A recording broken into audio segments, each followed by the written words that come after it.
What's going on, HPP fam? Welcome back to another episode.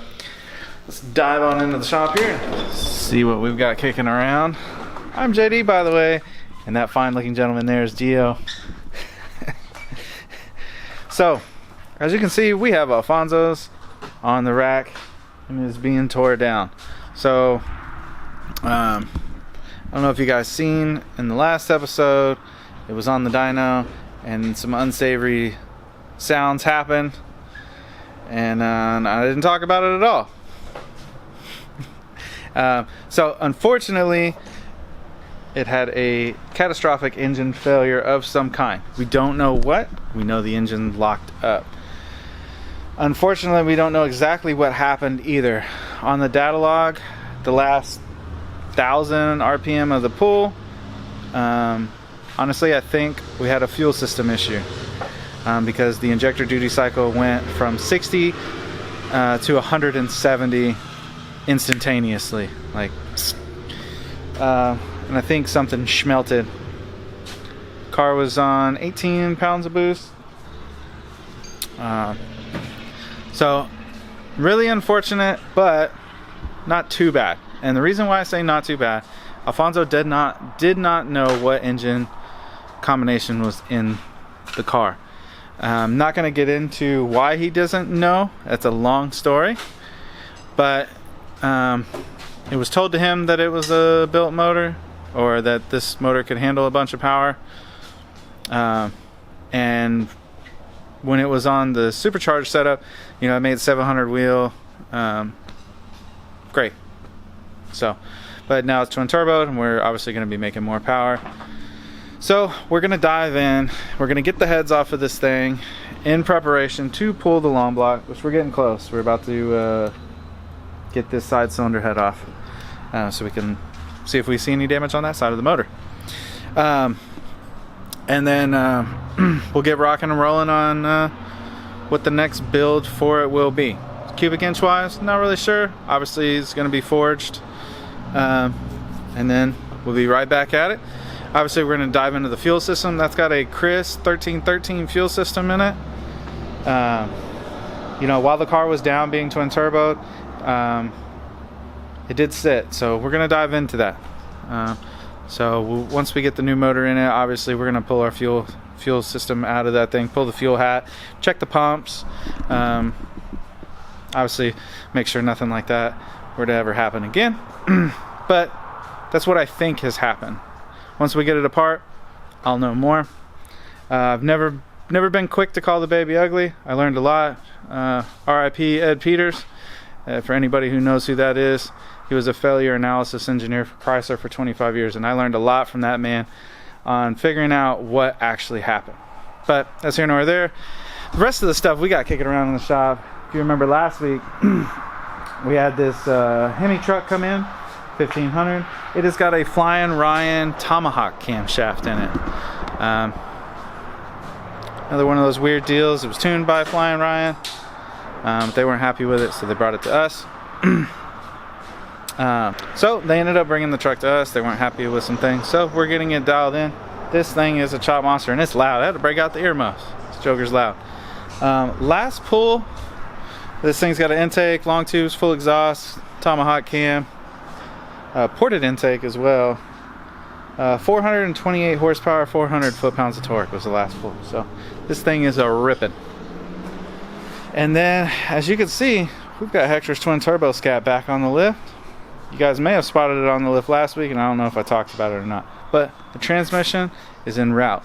So we've got an ATI flex plate, billet converter, and the best 8-speed or HP90 built transmission money can supposedly buy at this particular point going into the car. So very exciting. This will probably be its own video series, but as soon as we get this car back together, we will be hitting the track. So that's very exciting. So stick with us. Let's dive into some more tuning on this Ram and see what we got going on with the Corvette. So it's close to the end of the day, and let me get you guys up to speed on what's going on. We got a package. So we got our built transmission from Simple Performance. for HR Scat's car. So this is an HP90 fully built with a converter. So that'll be probably going in hopefully next week. The ATI flex plate is in as well too, so that's exciting. I don't have anything to say about this Silverado. When it comes back, we'll talk about it. Cool little project. It's a 402 stroker, but it's going bye-bye and then it's coming back.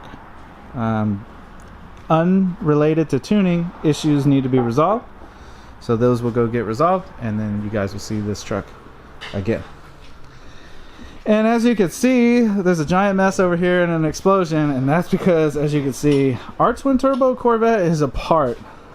See that turbo hiding over there? And it's blown apart because last week you seen we had it on the dyno, and it did not sound that great after the end of that pull. And that is because of all that in there. And if we look, one of these things is not like the other. You see this piston is twisted a little bit. That is because the connecting rod broke. Checked out. So it really sucks. However, it doesn't suck too bad. The customer did not know what this engine was. Like, obviously it's built, it's got forged pistons in it. It has forged connecting rods and had let me see if I can lighten that up a little bit. ARP bolts and so forth. But the H-beam connecting rod decided to check out. Oh, Gio got us a light so we can see more. But yeah, as you can see, that connecting rod is broken.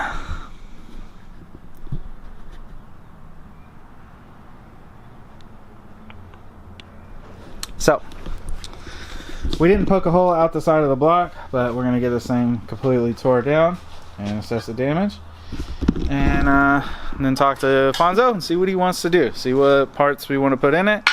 I know final goal with this thing's like 850, you know, nothing too crazy. So, but we want to build it for 1,000 plus if he ever decides to turn it up, so we are not back here again. But in other exciting news though, as you can see, we have a trans for HR Scat's car. It is going back in. So this is a Sipples Performance built transmission. This is an HP90, obviously. We had an HP90 in the car before, but it was just a stock one. So this has got their new billet converter. There's only about 3 cars in the country that have this converter yet, so that's pretty exciting. They're happy to do some testing. And yeah, we're gonna make a few other small changes. We got a new Go Fast Bits boost controller for this thing. We put a new TCI flex plate on it. Get a little bit more saver. You know, this thing is making big power. And I don't know if you guys noticed or not, we got some new wheels on the car, boy. Finally got some welds on this Johnny. Looking sick. So that's very exciting. I'm gonna go ahead and get this tranny pounded in today. And get this bad mamma jamma fired back up. We are doing a bunch of other small things besides the boost controller. I'm gonna get the 2-step set up on the brake pedal. That way, as long as he's pressing the brake, the motor will 2-step, and some other small little things. And then we'll get this thing back on the dyno and make some serious steam, and soon get back to the track. And hopefully we skirt off in the 9s real quick, and hopefully get it into the 8s the beginning of next year. That would be super exciting. So stick with us, stay tuned, let's get after it. So as you guys can see, we have made some headway, and the trans is up in there. All I got left to do is torque converter bolts, tranny cooler lines, starter, and then we'll be able to put the drive shaft back in. So moving right along. Get the other side turbo back in here shortly too. Let me show you guys what the bottom of Alfonso's motor looks like. As you can see, this connecting rod here checked out, and it was not the only one that was about to do the same. See, look, that one is bent. I don't know how well that's showing up on camera there, but she's bent. These H-beam rods gave up. As you can see, the exhaust is hanging out the side there, so you know what that means. The Scat is all back together. So Gio's gonna lift this thing up real quick. So as you guys can see, the twin turbo Scat is 100% back together with the new simple built HP90 trans. So we're about to lower this thing down, move it in the middle of the floor, because we got some customizing to do. So guys, we've been rocking and rolling, and we've got HR Scats all done off the rack and sitting on the new beautiful welds, just looking pristine. Love the way this car looks. Yeah, kill the light a little bit there. Anyways, so to recap what we've done: simple built HP90 trans, billet converter. We just finished wiring up the two-step on the brake. So now anytime the brake pedal is depressed and the gas pedal is floored, the two-step engages. As soon as he lets off, two steps off, pew, and away the car goes. Side note, just a reminder, save the manuals. Save them. Anyways, so we got that knocked out, and then we also installed our Go Fast Bits boost controller. Let me cycle the key there. Boom. So you guys can see that. Got that set up right there. So now we've got 5 levels of boost control on the car. So that's exciting. I think that's it for this update. Honestly, I'm really excited to get this thing back on the dyno so we can get her dialed in and then make our way to the track and hopefully get a new best out of the car. She is ready. Needs to be cleaned up a little bit from the last time we were out, but overall she's looking ready for battle. Also, very soon our special guest will arrive.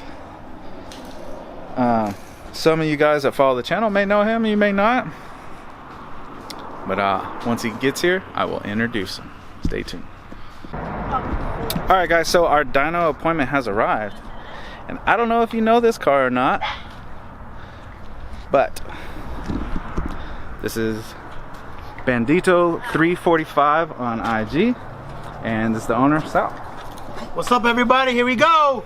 So he is here because we're going to do a baseline on his car before we get started on our partnership of building this car together.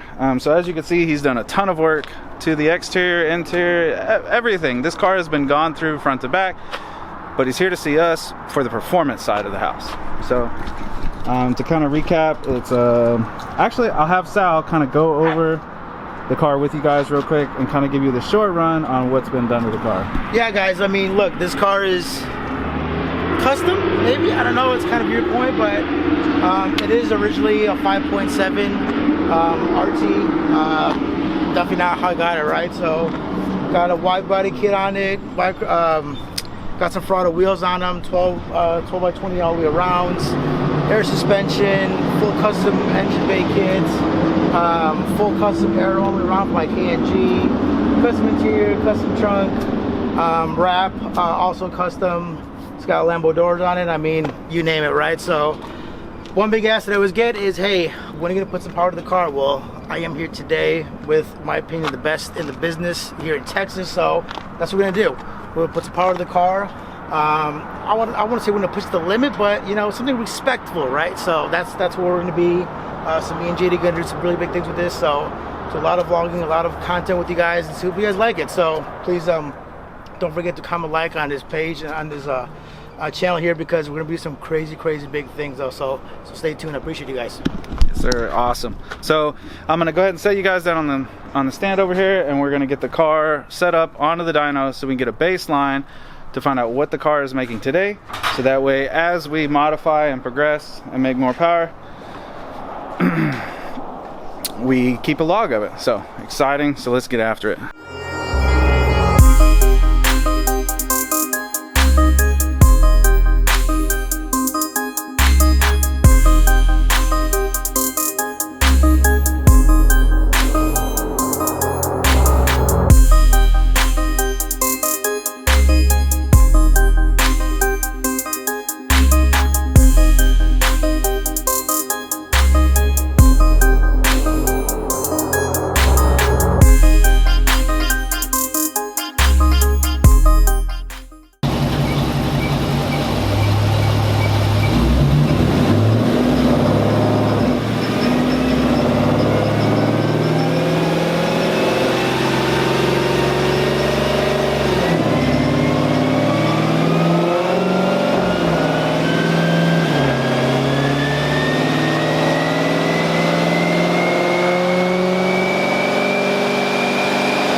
So guys, as you just seen, we made our base runs, and so far we've made 2. We're gonna let the car cool off a little bit, and then we'll make 1 more. But basically where we were starting off with this build, 359 horsepower, 395 foot-pounds of torque.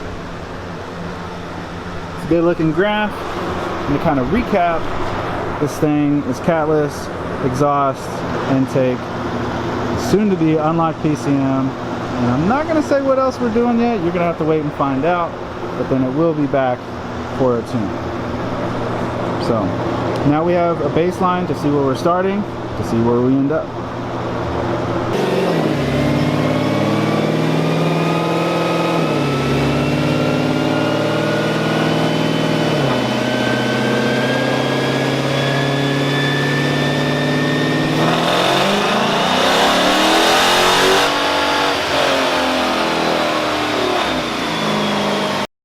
The first goal was to beat a Hellcat.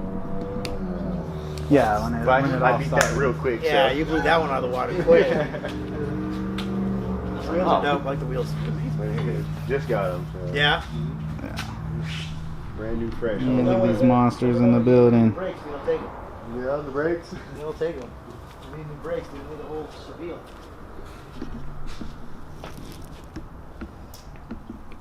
Shit, fire it up, dude. Let it get warmed up and we fucking hit the 2-step.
Alright guys, so we made the last pull. Gio's in the process of stripping her off the dyno.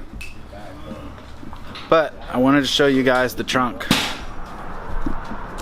So here's the trunk setup on the car. Down the door, baby. That's good. I can adjust the light. Yeah. The benefit of a decent camera. I won't get to your level, but that's pretty cool.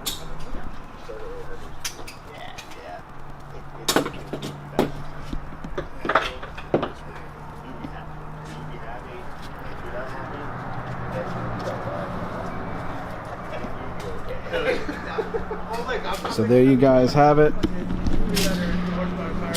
So I'm excited to work with Sal, and we can take this car to the next level. So definitely, guys, stay tuned. Like, share, subscribe, so that way you guys don't miss any content on the upgrades on this car.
Taking a break from our usual grind with these nasty twin turbo Scat and the other cars we built, we actually had a break in our schedule. So we pulled in our 2005 Lincoln Town car that we were doing our body swap on, that you guys have been messaging me on YouTube talking about, is the project dead? Is the project dead? And no, it's not dead. It's back alive. Boom! Doesn't look like it used to anymore. Gio and Johnny stopped by to give a hand. We have been ripping on this thing for the past hour, and we have made some progress. We've got the whole front end of this thing off. We've got most of the interior gutted out of it. Got the front seats out, back seats out, and we are currently working on getting the rear section out. And after pulling the trunk, the rear bumper, and the tail lights, the Sawzall is about to come out. So we might start ripping on that. I'm cutting the roof off this thing this afternoon, maybe. We shall see. But once we get this thing completely stripped and gutted and mostly cut up, it will go onto this lift where we have to do a fuel pump. Since it's been sitting, the fuel pump died, and we had to use brake cleaner to drive this thing in here. But once we get it fully stripped, we'll get it on this lift over here, and we'll start taking measurements on this frame to see how much space and how much we do have to cut off this body to get our 51 Windsor body on top of it. So let's see where we end up. What the fuck is this? All the panels that can be unbolted are sitting on the 51's chassis. Crazy. So guys, as you can see, we have made it to the point of where we are going to start cutting the top of the car off. We've got it stripped down about as far as we can go. We're just getting our wiring situated, getting it out of the way, so we can start cutting these things off. So I'm gonna got the Sawzall over here. You can see the panel. Yeah, but I'm already committed to this. Yeah, in that line.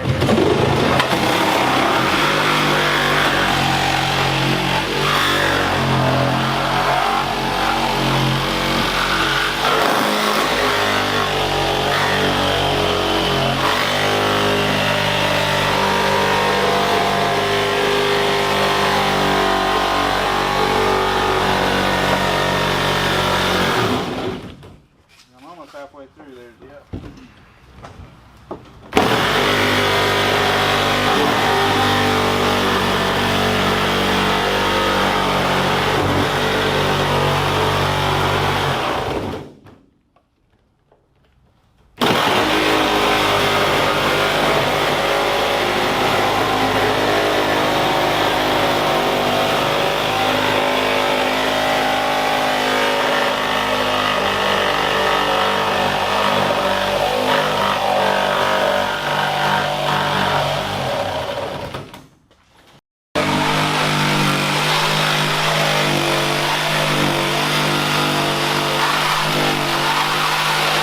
missing.